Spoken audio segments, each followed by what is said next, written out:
With the game tied at 10, Williams had a hand in denying the Red Raiders the opportunity to retake the lead. Colin Klein then marched the Wildcats down the field, leading to an Anthony Cantelli field goal to put Kansas State in front 13-10.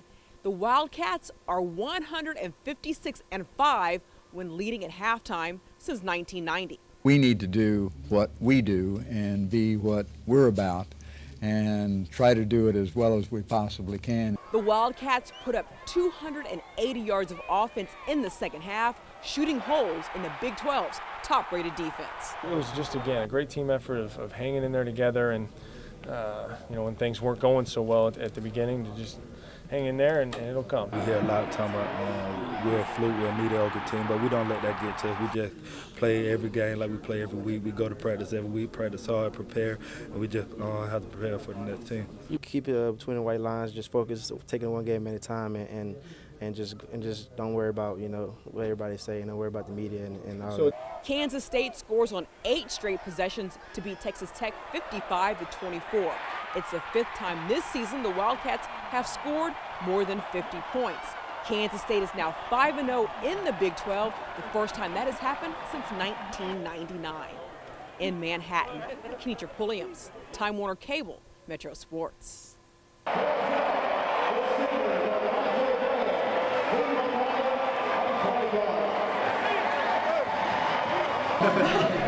It's cold this morning, right?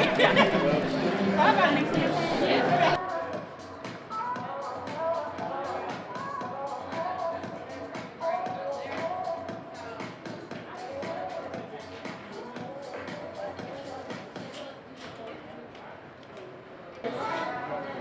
Let's go.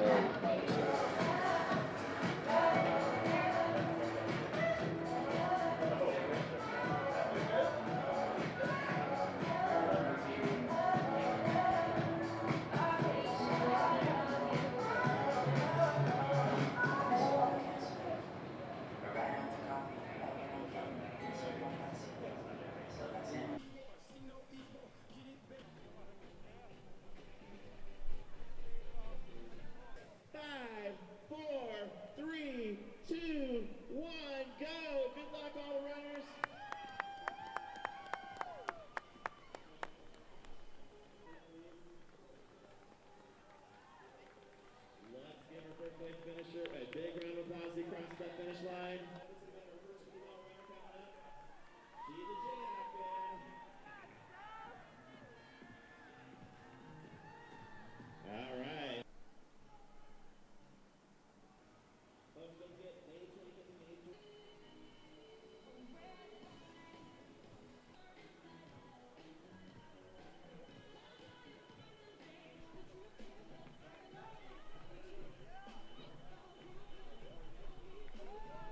It's really exciting to be back in Kansas City. Last time we were here, we were celebrating what we did over in Germany. We had a great crowd when we played Canada a few months back, so it's great to return, and it's great to return for this reason. Win for KC is a fantastic event. I've heard a lot of great things from many of my teammates who've actually even been here and spoken at this event, and I know that it's a sold-out house, so it's just so good to be back and be in a community where they want to celebrate women's sports and celebrate women's power. And I think that it's so important in terms of the growth of not just, of course, what I do in women's soccer, but the growth in terms of the entire scope of women's sports all around the world.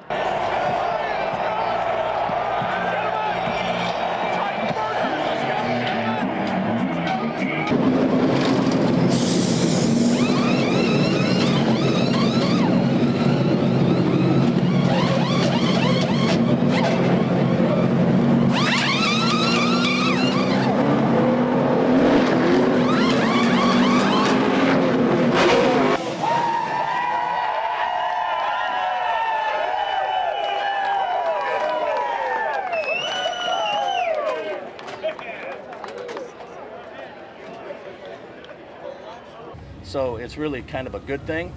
You just have to endure the whatever, how long it takes, for you to get over the tearing or the releasing of it. So that he thought he stepped on the bat coming out of the box yesterday, and then felt the pop, and we knew exactly what it was. It was that plantar fasciitis releasing. So.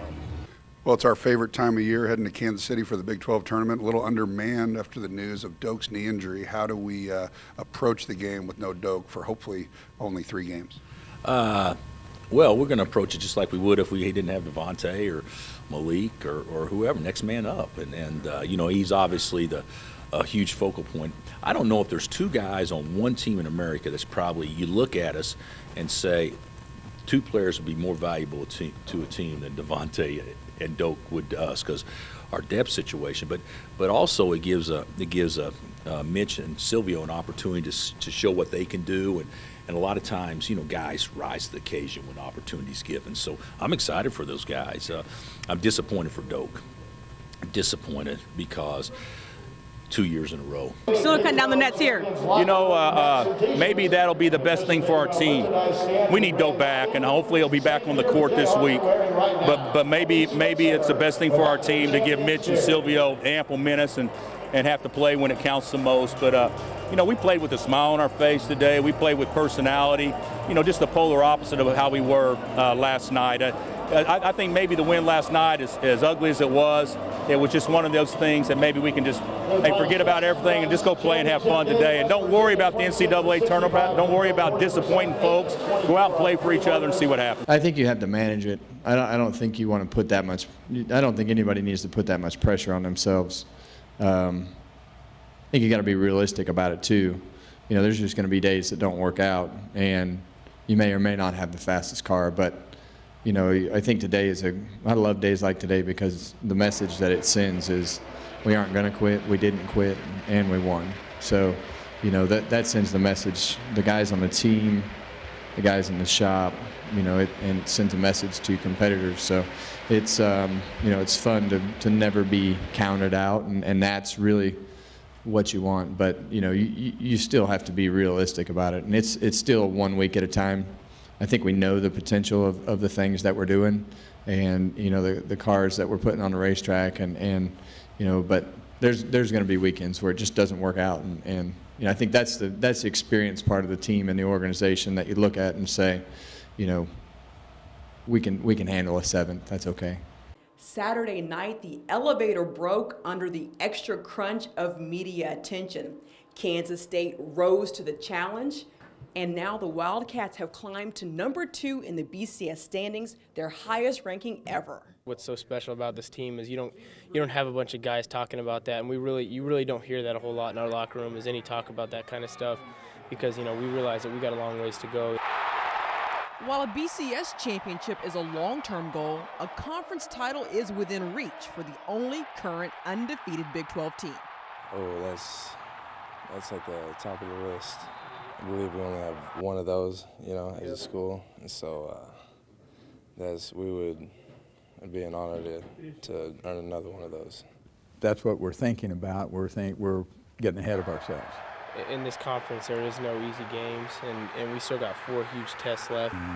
We try to take care of that in terms of our preparation for Oklahoma State. And if there's anything else on my mind or our coaches' minds or our players' minds, then we're setting ourselves up. Can't overlook a single day or else we'll slip up and someone will catch us. A win Saturday would move the Wildcats to 6-0 in the Big 12, something that this program has previously accomplished twice, but not since 1999.